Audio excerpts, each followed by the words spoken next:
ประกาศยุติการค้นหาอีก2คนที่เหลือที่ยังค้างอยู่ในถ้ำบ้านพันไซเมืองเราแจ้งแขวงไซสมบูรณ์เนาะก็คือว่าในวันที่6มิถุนายน2026เนาะทางกรมคุ้มครองภัยพิบัติของแขวงไซสมบูรณ์เนาะเพิ่นก็ได้มีการประกาศยุติการค้นหาทั้ง2คนที่ยังหลงเหลืออยู่ในถ้ำเนาะก็คือว่าทางทีมงานกู้ภัยนี่เพิ่นก็ได้มีการเข้าไปปฏิบัติหน้าที่ค้นหาทั้ง7คนเนาะตั้งแต่วันที่2พฤษภาคมที่ผ่านมาแล้วจนดำเนินมาฮอดวันที่6มิถุนายนสามารถเอาออกมาได้5คนเนาะแต่อีก2คนนี่มันไปแยกกันแต่ยังหาบ่เห็นเนาะมาถึงปัจจุบันนี่เนาะท่านผู้ชมเพิ่นก็ได้มีการประกาศยุติเนื่องจากสาเหตุที่ว่าแม่นฝนนี่มันได้ตกหนักเนาะเฮ็ดให้น้ำมันได้ไหลเข้าไปในถ้ำและเฮ็ดให้มันท่วมทางเข้าไปค้นหาเนาะและที่สำคัญที่สุดก็คือว่าหินที่อยู่ในถ้ำเนาะมันได้สุดตัวลงมาและมันบดบังทางที่จะเข้าไปค้นหาอีก2คนจึงเป็นเฮ็ดให้มีความเสี่ยงต่อทางทีมเข้าไปค้นหาเนาะเพิ่นก็จึงได้มีการประเมินสถานการณ์ว่าต้องได้ยุติการค้นหาและทางแขวงเพิ่นและทางกู้ภัยก็ขอแสดงความเสียใจเนาะ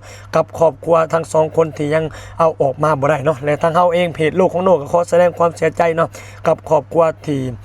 ยังเอาออกมาบ่ได้เนาะ